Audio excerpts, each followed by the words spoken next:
am Ritvo, Florida's Vice Chairperson. I'm very happy that you are joining us tonight, and I can see new faces that, you know, do not really know what Ritvo is. So first of all, I would like to give like a small introduction about Ritvo. Ritvo is a political non-profit organization which was founded in 1920. Yes, this year we are turning 100 years old. So why was Ritvo created? Ritvo was created in order to improve the lives of all sectors of the society: infants, children, youth, women, and the elderly. When I'm talking about all sectors of the society, I'm not talking only about Jews in Israel. This is very important because we take care of Arabs, Muslims, Christians, Bedouins, Ethiopians, and others. We have 52 federations around the world and 250,000 members. In Israel, we have 800 centers that involve 800 services that involve childcare centers, youth villages, schools, shelters for abused women, and services for the elderly. Now I would like to show you as a brief video, so please pay attention to it. Lilian?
Thank you.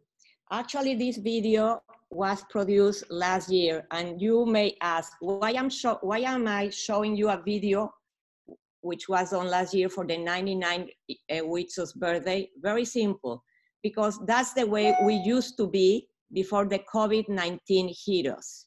We used to make so many events and raise money for all these kids, youth, and elderly. And unfortunately, now we cannot do them. After all, we are a fundraising organization. So this is one of the reasons we decided to start with the Zooms, which we called Zooms. And of course, we cannot get all the money we used to get with the events, but you know, always is something beneficial. At the same time, I wanted to tell you another reason that we decided to start with the Zooms.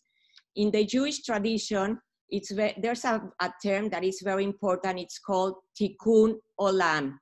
In Hebrew, it means repairing the world. And this implies that we are responsible to help those who are in need, no matter in what capacity. 2 months ago, we decided to find ways to lift the spirits of you, our donors, our members, our supporters, and our followers. You have always supported you, so now it was also the time for us to reciprocate. We have had a few Zooms, and they have been very successful, and very varied. We have had WISUMs that deal with tradition, art, food, Israeli dancing, and tonight we have this very special WISUM with you. It's also important for you to know that the funds that we raise here in Florida go to Israel. But that doesn't mean that we do not care for our community. We have had in Florida many food drives, clothing drives, school supply drives. And 2 years ago, when the hurricane hit, we were able to bring a truck full with perishable food, non-perishable food and clothes to Immokalee, which is one of the poorest areas in the state. And actually, WITSO was the first Jewish organization to set food on Puerto Rico after Maria hit.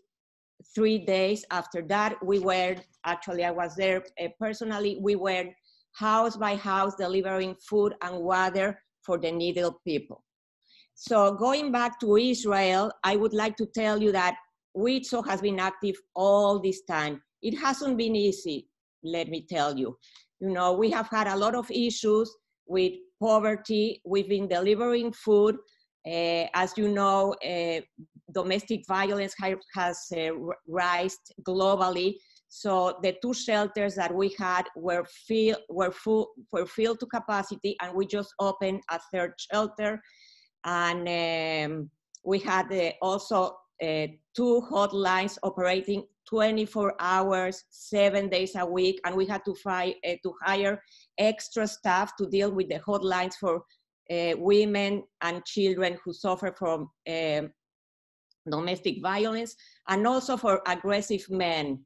We are the only organization that has this hotline for aggressive men who can call, and then they are given strategies and techniques to deal with their anger in order to not to escalate. Now, as I'm sure you have read, Israel is trying to go back to the new normal, if you can call it like that. And we have new challenges to overcome and new expectations to fulfill. For instance, this Sunday, the daycare centers are supposed to open. It's very important for them to be open, because if they don't open, the parents cannot work. If they don't work, the economy doesn't reactivate, and it's a vicious cycle. The thing is that the government does not provide with all the necessary protective and sanitary equipment needed, and we need to, you know, they are asking us to help them purchase all this equipment, which will be needed for 14,000 children and 3,600 staff members of the daycare centers. Also, we have had another request. We have in one of our youth villages in Nira Emek, 20 dormitory youth aged 13 to 15 years old from the most disadvantaged families have returned to the dormitories. So according to the health ministry, once they return, they have to be put in quarantine for 2 weeks. So we have 2 children per room, and they cannot socialize with anybody else. And their food is brought to them on a tray every day. But not only that, up until now, it was decided that they didn't want for them to have computers in their rooms. But if they cannot leave the rooms, they need to study, and they need the computers. So now they are asking us to purchase also 30 computers for those 30 rooms for those 60 students. As you can see, the situation is not easy, but you know, we have always overcome all our challenges, and God willing, you know, this will pass.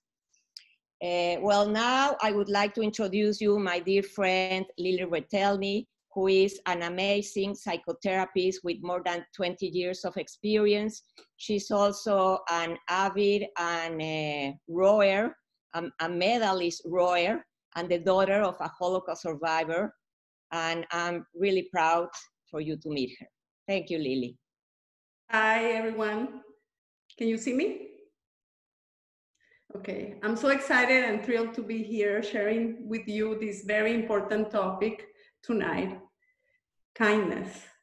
And when I think of WITSO, I think of kindness.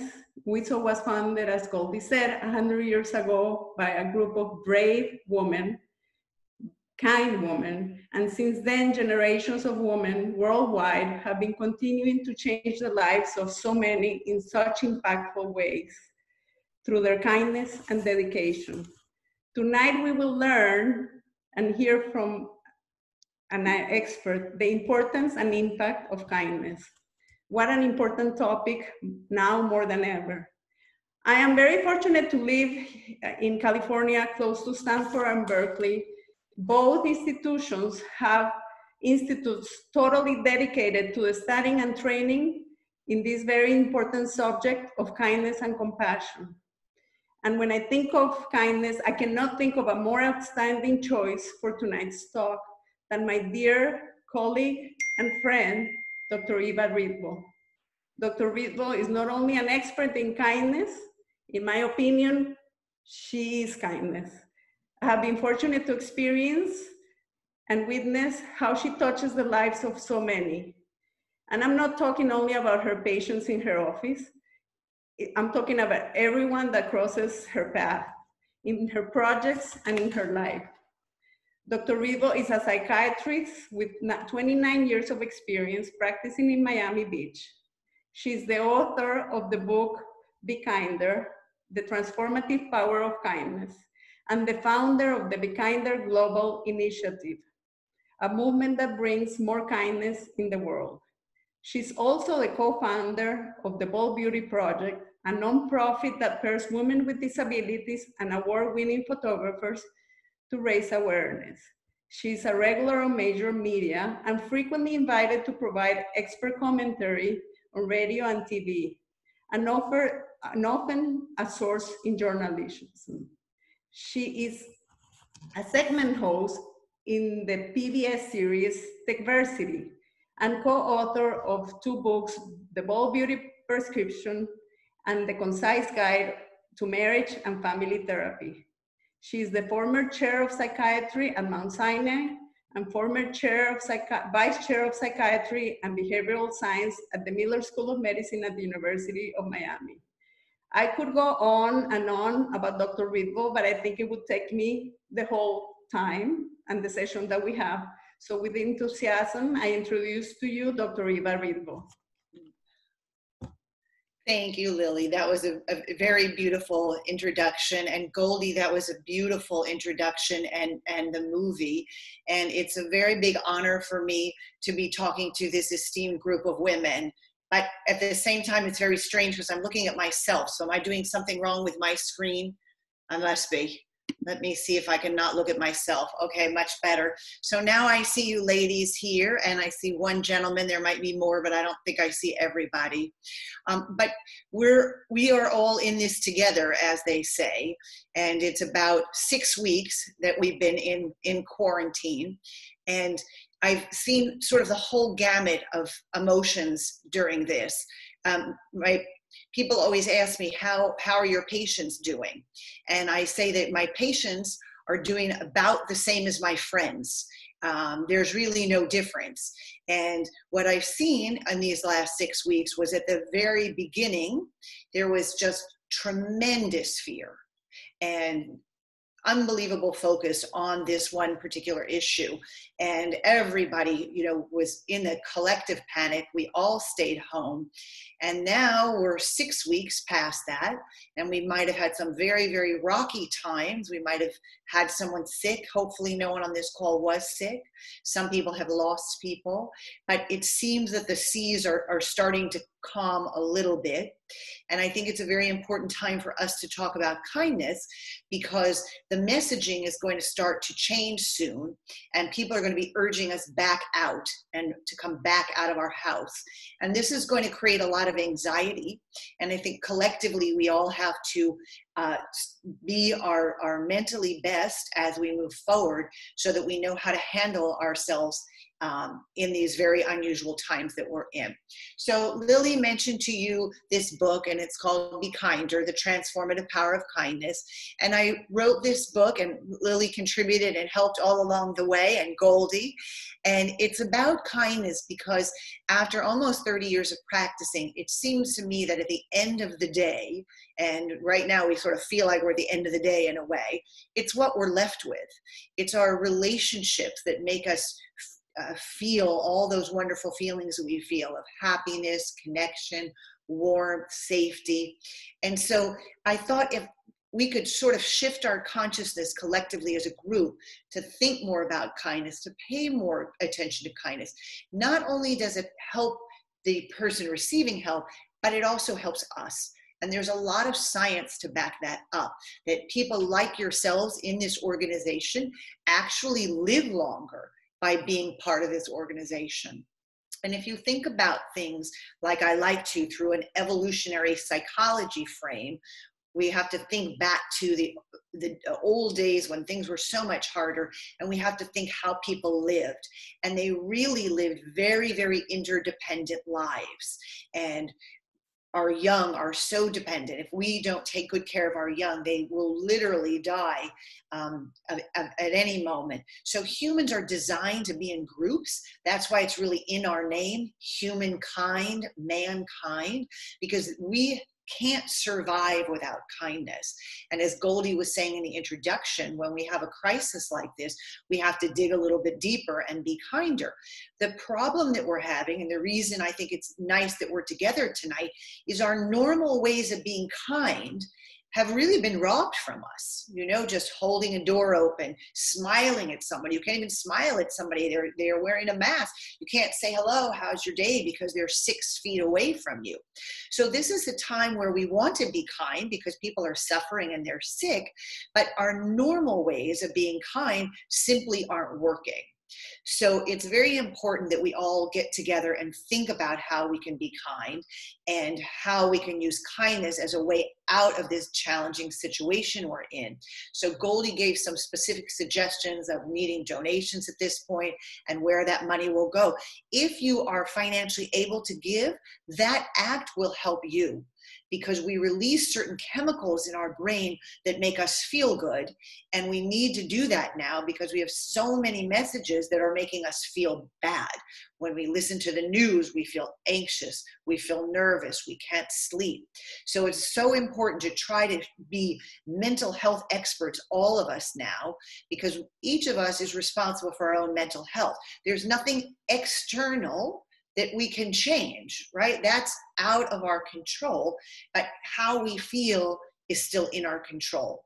Even if we're in our own home, we can each take the steps to try to feel better. So Goldie suggested that we have some questions, and I think that will be great because it would be nice to get to know everybody and not be staring at these little boxes on the screen. But what I'd like to say to everybody is I might not say anything you haven't heard before, but I still hope that everybody is a little different tomorrow. And as a psychiatrist, I never tell somebody what to do, but I might tell them how to think about things in a different way. So after you've heard this seminar, I want you to think about kindness, not just for the person who's receiving it, but recognizing that that's a fundamental thing that you can do to help yourself. And as we go through these challenging weeks or months, whatever they turn out to be, and you look at your day, one of the things that you want to build into there is some kindness, because that will help you keep your mood up during this. So it's vitally important that we all dig in and be our kindest. So the first person that we need to be kind to right now, Lily, do you know who it is? You have to be kind to yourself. Yeah. So I'm imagining that every single one of us has flown in an airplane, and we've heard the flight attendant say, put the oxygen mask on yourself first. And I think that's really vital to remember right now. So as I said, my patients and my friends and family are feeling about the same. And what I'm finding is there's about 10% of people who kind of like quarantine. You know, maybe they were too busy before, maybe family members were too busy, but they're really having a great time in this new situation. Then I think there's another 10% of people who are really having a very, very difficult time. But I think most of us are in between, where sometimes we're feeling like, this is okay, I could do this, that was kind of fun. And then the pendulum swings back the other way and we think, but I don't feel so good right now. I feel sad, I feel anxious, I feel angry. So it's a time when we are having a lot of emotions, and most of them are not positive. They're feelings of anxiety about the future, uncertainty, whether it's our own health, whether it's economic, when are we going to be able to go back out there, where are we going to be able to go? And then your mind gets really confused trying to figure out what's safe and unsafe. And we're listening to the news constantly and we're trying to get good answers. But the truth is we don't really know, and no one knows for themselves exactly what is safe. The scientists are trying to sort of get a collective sense of what is safe for society, how much can we let society back, but they can't look at each one of us as an individual. So that's why I think right now it's vitally important to think about your own health, your own physical health and your own mental health, and try to take responsibility for that and try to make your health be as optimal as possible. When I talk about health, I always think of a pyramid, and at the base of that pyramid is sleep. Because if you don't have a good night's sleep, it's pretty hard to have anything else go well that day. So for everybody who's listening, I hope you're doing everything you can to get your best sleep. And if you haven't been sleeping well, try to address that first. Try to figure out how can you sleep better. Oftentimes right now, it's anxiety that's keeping us up. So it's vitally important to make sure that particularly the end of your day, you're not doing things that are stressing you and making you release stress hormones. So I'm here in quarantine with my daughter, and we have a rule which is no COVID conversation after dark. And at the beginning of the pandemic, it was really hard not to talk about COVID after dark and to try to think of anything else to talk about. But we're 6 weeks in. So now we can abide by that rule a little bit better. And then we try to have something fun and something light. And we're also trying to give ourselves, and I see a lot of people doing this, more sleep. Because right now we're very exhausted because it's so perplexing to try to understand this situation that we're in and what we should do and how we should conduct ourselves. So our brain is exhausted from sort of running that track all day. It's also exhausting to be on Zoom, because Zoom or FaceTime, these are not natural ways of connecting. And it exhausts our brain to try to figure out what is that other person thinking, because we can't read them the way we do when we're face to face. So although I love Zoom and we'd be lost without it, we have to remember that it's a substitute that's not ideal, and it's very, very draining. And when you all get off of the Zoom tonight, if you've been trying to make eye contact, you're going to be tired. And so you do need extra sleep. And giving yourself that extra sleep is so important at this time. If you have any sleep issues beyond that, then it's a good time to do telemedicine and talk to your doctor and find out if there's ways to improve your sleep. Sometimes we ignore the most fundamental things that really are essential to wellness. So right now, our doctors are home, we're available, we're probably not packed. So tap into the telemedicine and get your sleep sorted out. With eating, I'm also seeing that whole variety. I'm seeing some friends who are eating amazing. I spoke to a friend right before this. She said she's making halibut and roasted potatoes and a salad, and she's in quarantine alone. So that's really impressive, because we do know with COVID-19, we have to have optimal immune functioning, and that comes from what we're eating. So it's difficult right now to procure food. Instagram or Instacart, I always call it Instagram. Instacart is exhausting, frustrating. Going out is probably too dangerous for us, but we have to do the best we can. I spoke to another friend an hour before who said he's doing only Uber Eats and only once a day.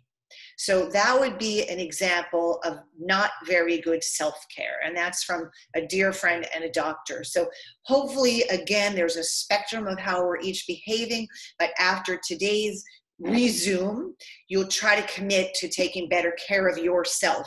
So sleeping better and eating better.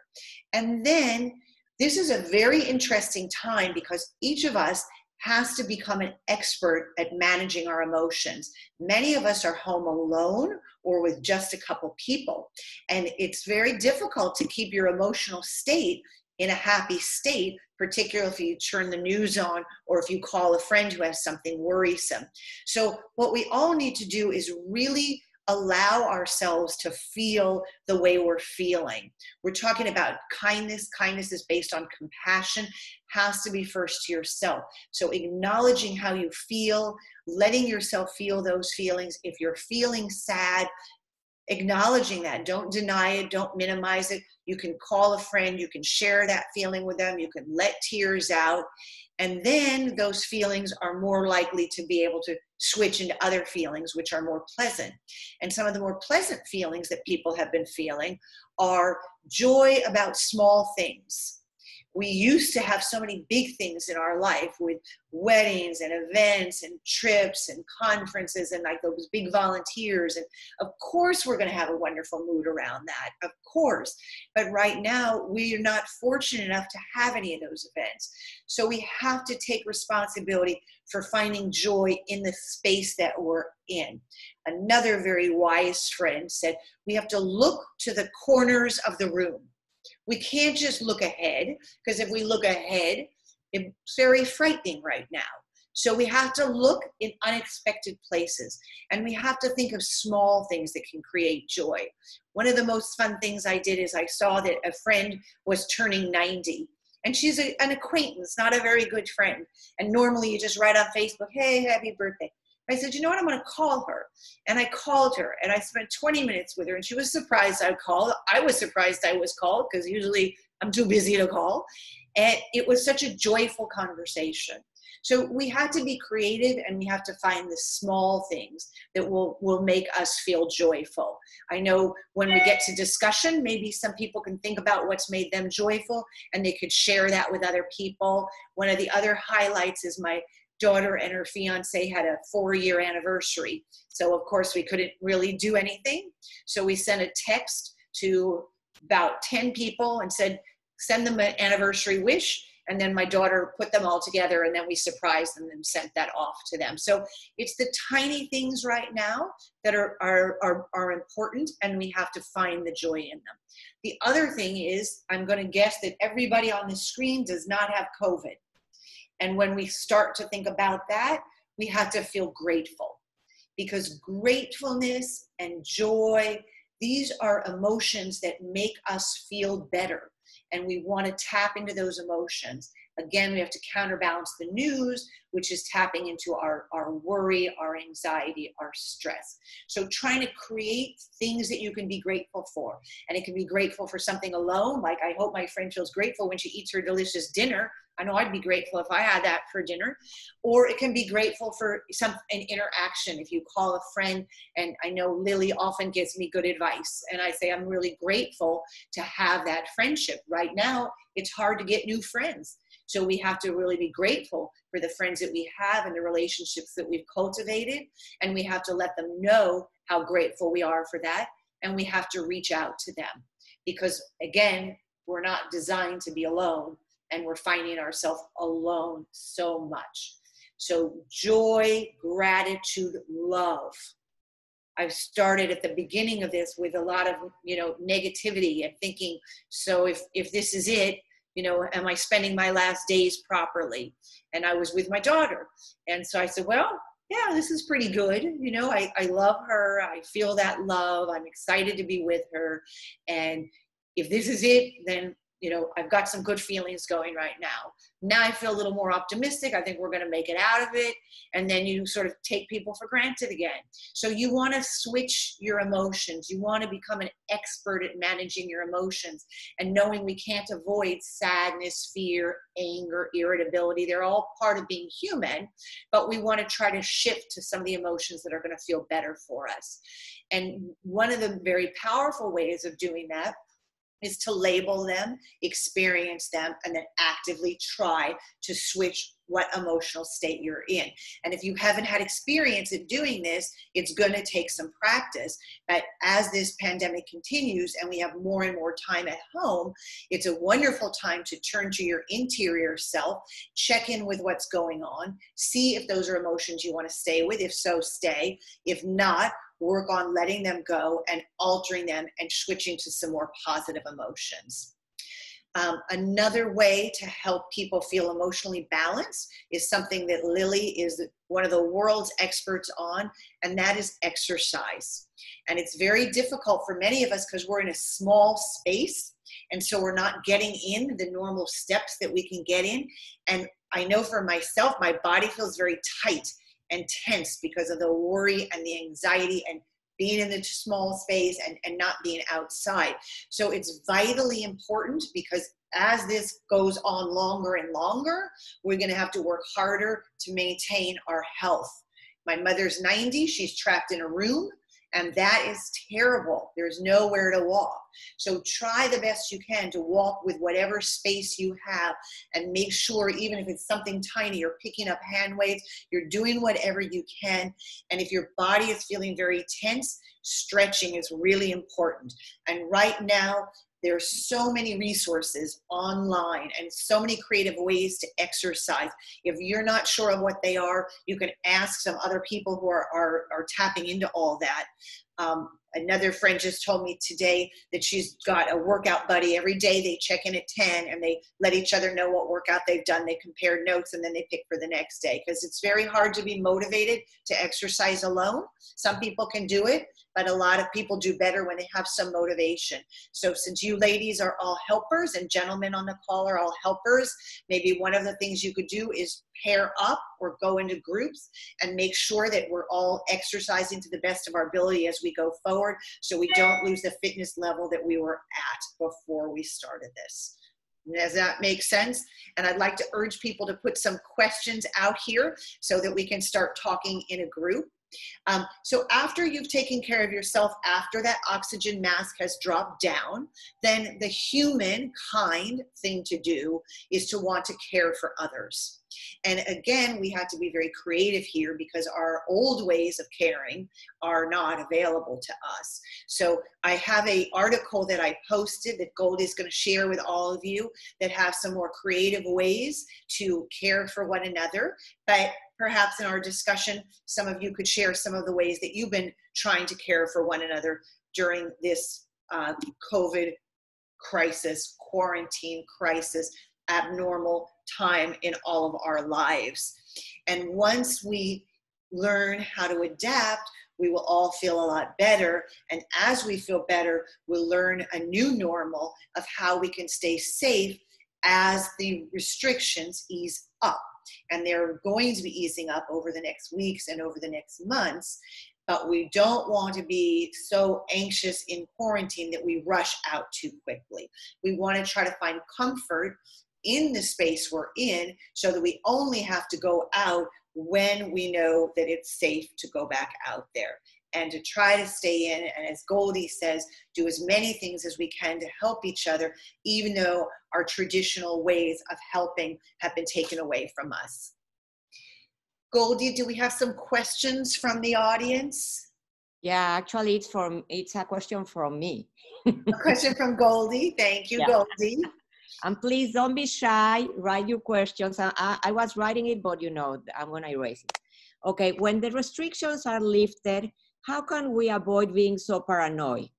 Because even now when I go out, and I really go out, I guess once every 2 weeks or something like that, I don't want anybody to touch me, to talk to me. And I know that it's not gonna be the same for me afterwards. Yeah, this is an extremely difficult issue. And I actually went out today for one of my very few times, and I was at the bank at the drive-up teller, and there was 4 cars waiting at the bank. We're doing our telling, and somebody drove up behind us and started honking. I mean, that doesn't even make any sense. We're at the teller, we're doing our teller. We don't want to be there any longer than we have to be there. Why are they honking at us? They just drove up and started honking. And since we're all on edge, I just felt my like, it was so distressing to be honked at. So people, unfortunately, are very irritable right now, and they're impatient right now. So we have no control over them. The only thing that we ever have control over is ourself. In Alcoholics Anonymous, they always talk about two sides of the road. You cannot control the other side of the road. You can only control your side of the road. So if you're going to go out and do errands like I did today, first of all, I feel that physiologically we're not even ready for it, because I was so tired out there. I was so thirsty out there. I was so scared out there. It was absolutely exhausting. And I didn't even accomplish what I went out to do. And not only that, I was going to do something kind and drop a shirt for a friend, and I was so frazzled I forgot. So we're going to have to be very careful about going back out there, because we're frazzled, they're frazzled, and nothing is working smoothly. So my suggestion is go out in little pieces and go out at the time of day where you're optimal. So if you're a morning person, go try to take care of your stuff in the morning. Make it a very short list. Try to attack one or two things and then come back home and recharge until the world is a little bit normal. And we have to be extremely patient with ourselves and extremely patient with other people. And if other people are going to be rude, just let it go. That's on them. That's their side of the street. You maintain yourself on your side of the street, which is you're always a beautiful lady. If they're short, that's okay. Just do what you went out to do. Don't do a lot. And they've always told us, drink a lot of water in case we get exposed to the virus. I don't know if they're still telling us that, but I did feel very dehydrated. I think our bodies are not used to being outside because we've been inside now for 6 weeks. So please go slowly, please go carefully, and let's try to create a new normal slowly. And we have to have low expectations about how it's going to go. And it'll make us feel happier to be back in our little cocoons and enjoying time at home.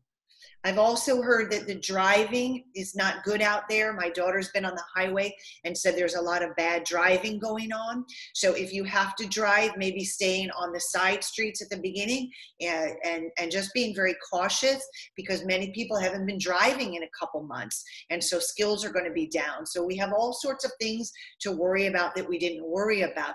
And that's why it's very important to transition back out slowly and very carefully.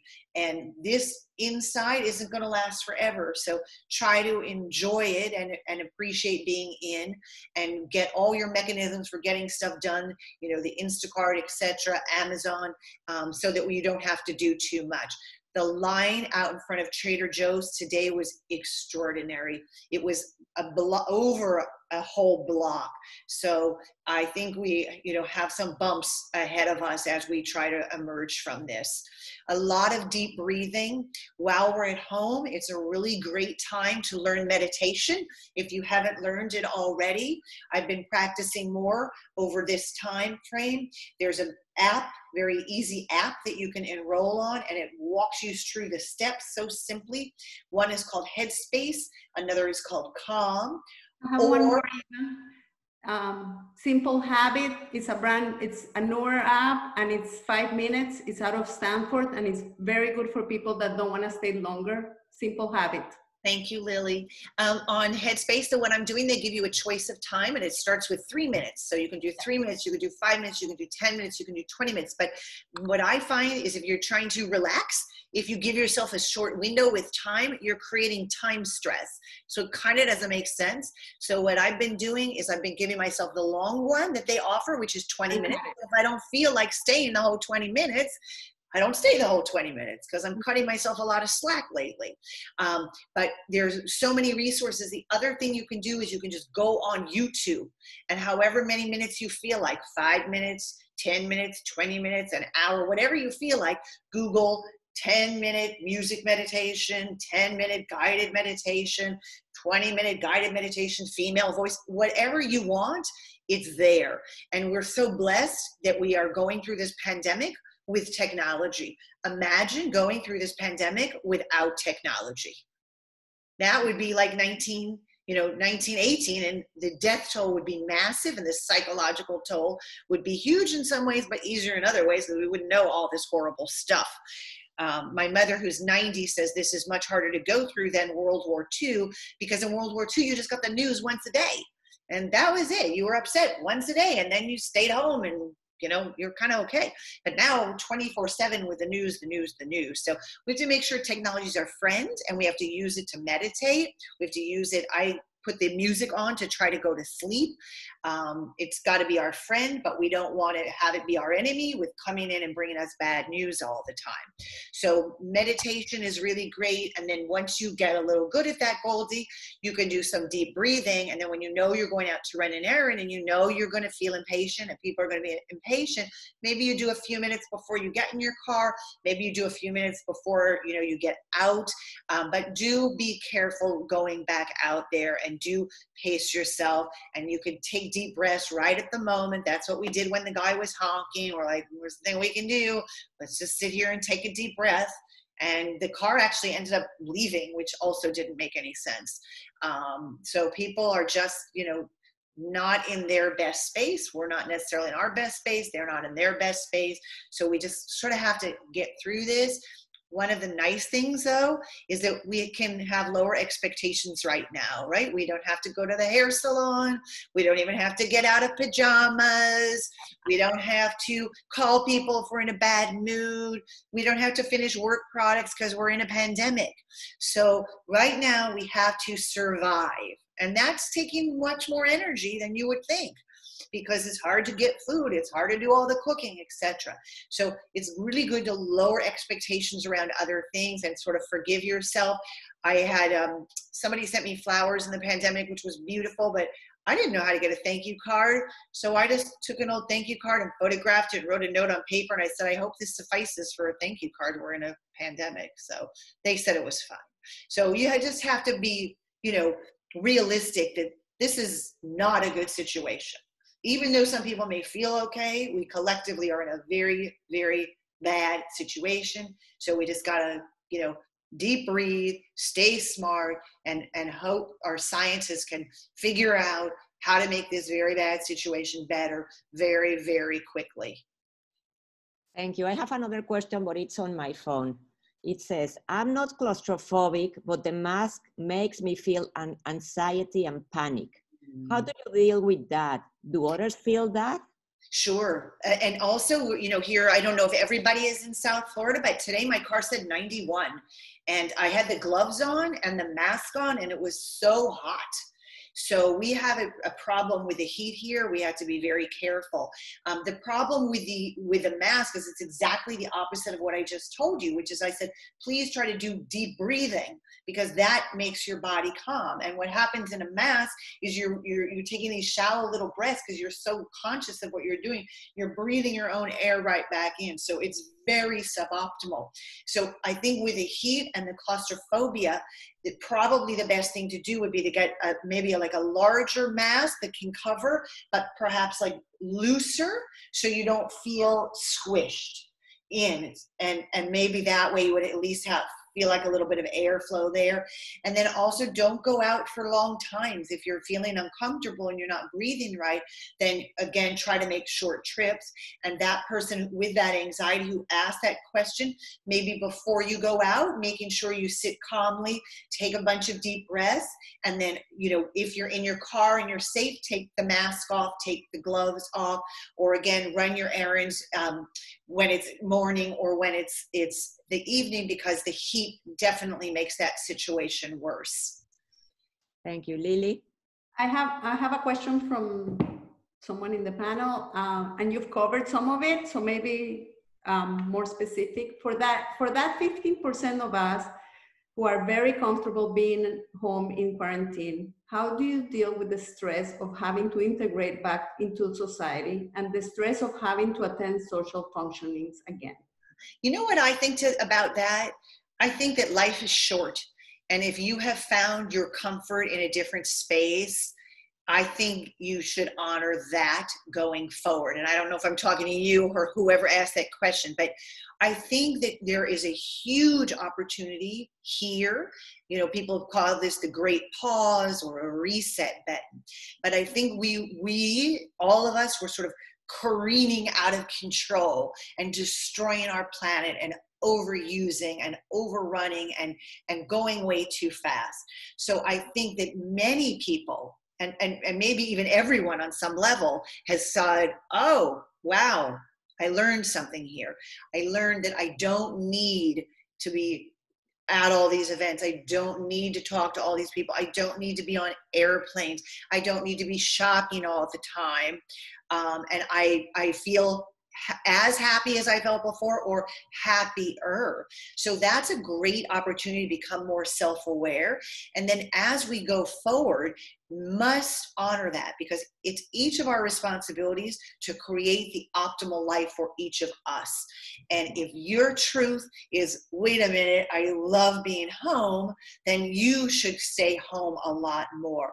And you can tell people, you know, after the pandemic, after the reset, I just found that, you know, it's difficult for me to go to so many social events. And although I love you and I want to honor your family, I only, you know, I won't be able to make it to that.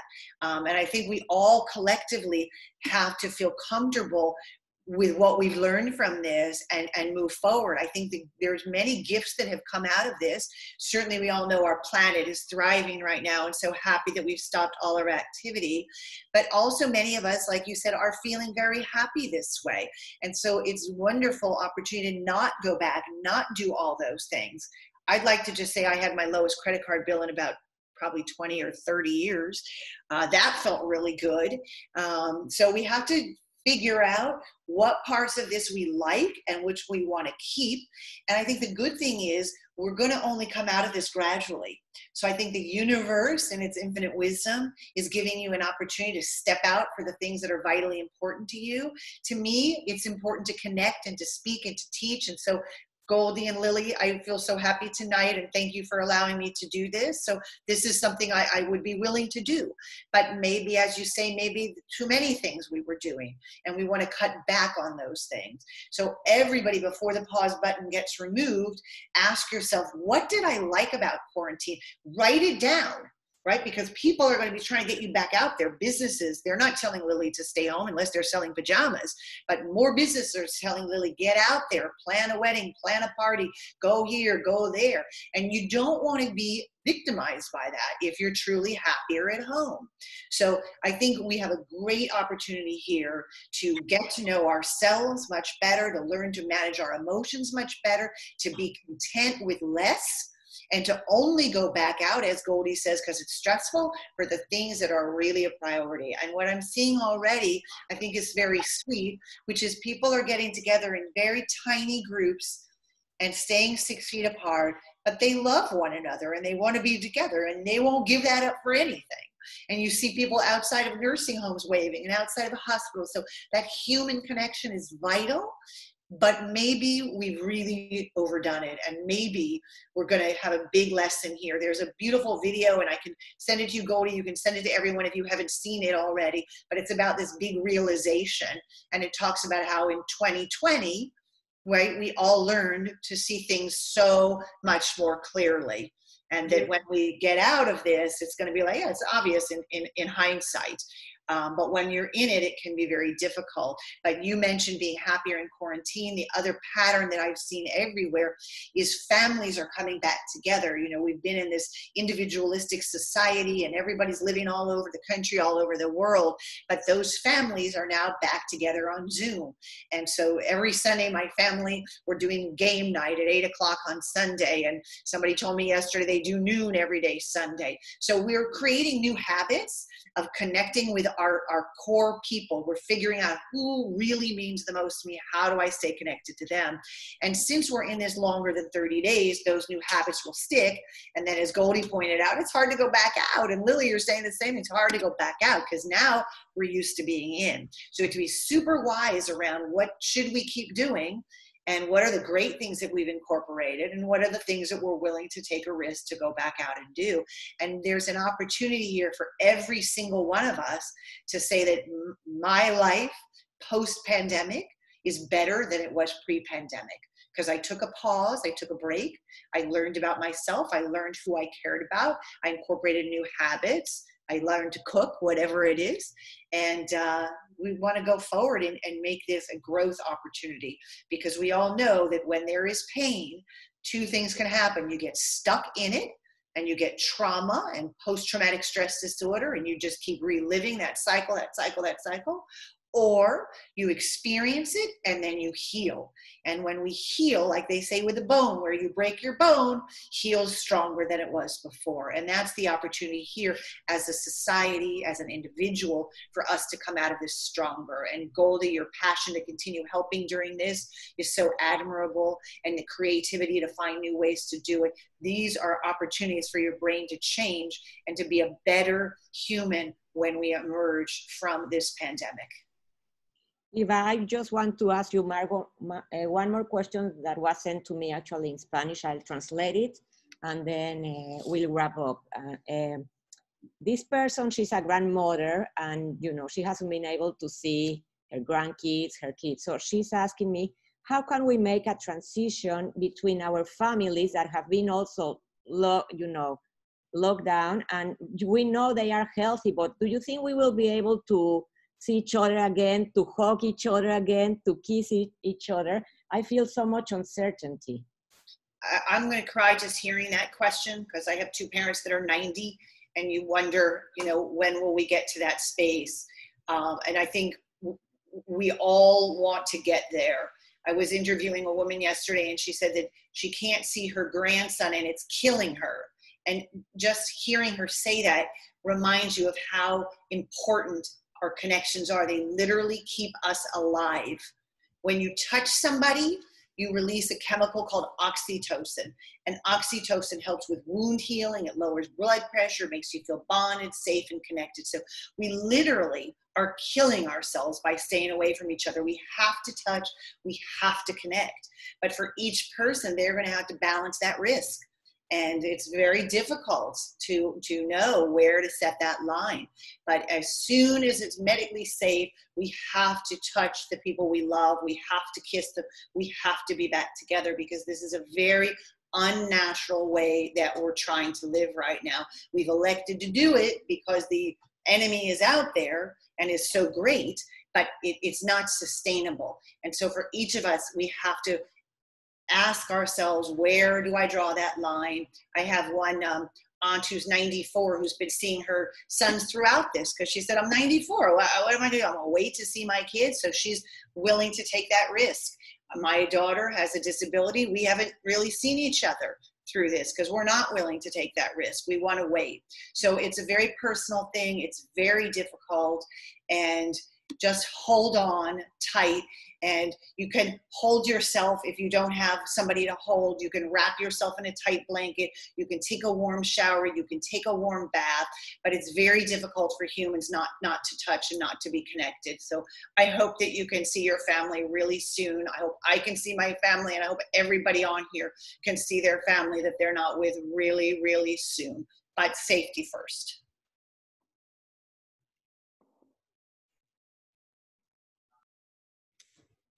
So much. I lost Goldie. There you go. Oh, thank you so much to both of you, Eva and Lily, and thank you for all the advice you gave us, and a big round of applause. Ladies. I hope everybody stays safe and feels a little bit better after we talk today. Kind to themselves. Everybody's on mute, but speaking. ¿Cómo se hacía? Creo que en un sartén amplio. Further questions? Who's speaking Spanish over there? Saltear tantito la calabaza, por Yvette. chorrito de aceite de oliva.